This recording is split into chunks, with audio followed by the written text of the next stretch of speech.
guys, it's Alice, and today I thought I would share with you some of my favorite cozy mysteries. So I'm pretty sure I did a video a couple of years ago about some cozy mysteries, but then someone asked for more recommendations. So I'm just taking all of the ones that I like and smushing them into this one video.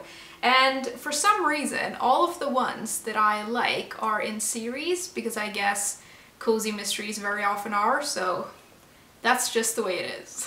So first up, we have got the Phryne Fisher series by Kerry Greenwood. This series currently has like 20 books in it or something, and I have read about half of them, I think. And the first ones in the series are Cocaine Blues, Flying Too High, and Murder on the Ballarat Train.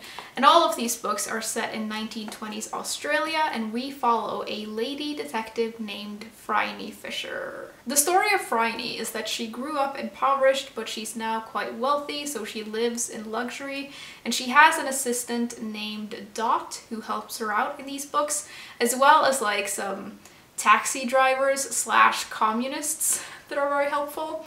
And she is very clever, extremely independent, and she loves men, and she's just an incredibly fun character to read about. From the books I've read, I would say that the mysteries vary a little bit in how good they are, but it's always fun and very entertaining to revisit Phryne. And these books are perfect for when you want something that's set in like the Roaring 20s. Secondly, I have to mention some of my favorite books by Agatha Christie. So we have, of course, the Miss Marple series and the Poirot series. I'm not gonna go too much on about these because I feel like most people are familiar with them, but I've been reading Agatha Christie since I was like 14, and she's one of my favorites. The Poirot series starts off with The Mysterious Affair at Styles, and it goes on for like 30 plus books and then a bunch of short stories.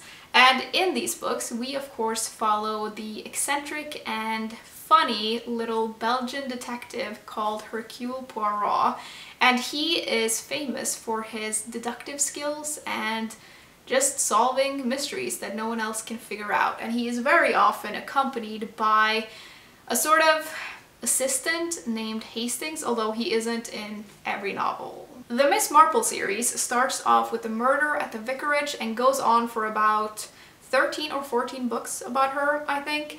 And Miss Marple is a spinster who lives in a small English village, and she's kind of a busybody, and she has a tendency to get involved in all kinds of murders, and she has a really good way of like knowing people and why they do what they do. I will say Miss Marple in the first books is like super nosy, like to the point where it's like not cool at all, but she does sort of relax a little bit in the later novels, which I feel like is a good thing. I love reading about both of these characters, and I think that Christie was an amazing novelist. I will say some of the books like vary a little bit in maybe how good they are, but I've never come across one that I didn't at least enjoy, even if I didn't think it was amazing. And these books, they just make me feel really nostalgic. Next, we have got a little bit more of a modern series, I guess, and it is the Death in Paradise series by Robert Thorogood. This series has 4 books in total, so we have A Meditation on Murder, The Killing of Polly Carter, Death Knocks Twice, and Murder in the Caribbean, and this last one is the only one that I haven't read yet. So this series is set on a fictional island in the Caribbean, and we meet an English policeman who is stationed there, and he hates island life. Like, he is always so hot and bothered, which is the great amusement to the people around him and to us as readers. And I just think this series is incredibly entertaining and very easy to read, and it's perfect for when you want an enjoyable little trip to the Caribbean.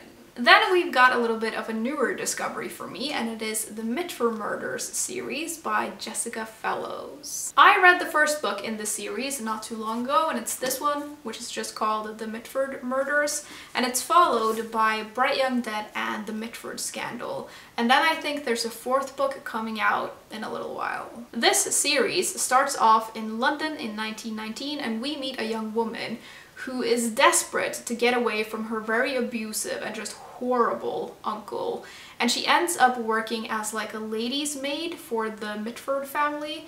And the eldest daughter of the family in the first book ends up getting involved in this like mysterious case of a murder on a train. Now, I need to put a huge disclaimer on these books because the family in here, the Mitford family, is based on a real family who are quite infamous. You may have heard of like the Mitford sisters, and please do not go into these books thinking you're gonna get anything about them because it literally doesn't matter in the slightest. Like, this family could have easily just been named something else and it would have made no difference at all. So I just want to mention that, and if you can like disregard that, these books are incredibly entertaining. Second to last, we have got some books translated from Italian, and it is the Inspector Montalbano series by Andrea Camilleri. This series starts off with The Shape of Water, and then it goes on for about 20 or 30 books, I think.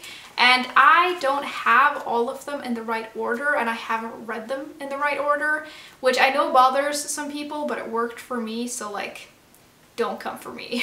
This series is set in Sicily in the 90s, where we meet our hero, Inspector Montalbano, who is a very good and loyal man and a very good detective. And one of the things that makes him so good is that he can sort of navigate both higher and lower classes of people. These books are so good. They're very easy to read, and they're written in a way that makes them quite fast to read too, but you never feel like you're missing anything.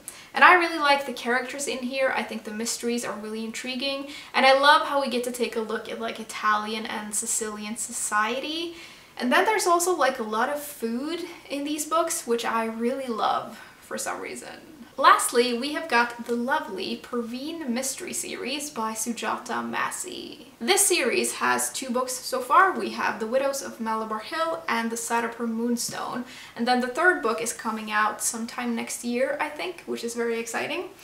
These books are set in 1920s India, where we meet Perveen Mystery, who is one of India's first female lawyers. And because she is a woman, there are certain things she is better at doing than others. Although, let's be real, she would probably be better at everyone at doing anything when it comes to the law. But because she is a woman, there are certain things that she can like do that men can't.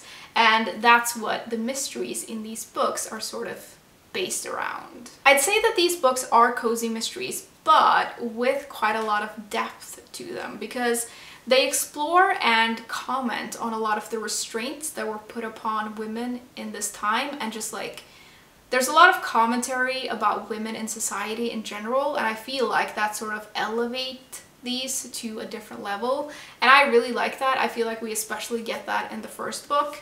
And I just love the characters in here. I love the setting and the time period, and I just think they are really, really good books. Okay guys, those were all the books that I had to recommend for you today, and I would of course love to know what your favorite cozy mystery is, because I'm always looking for new ones, and I'll see you soon. Bye!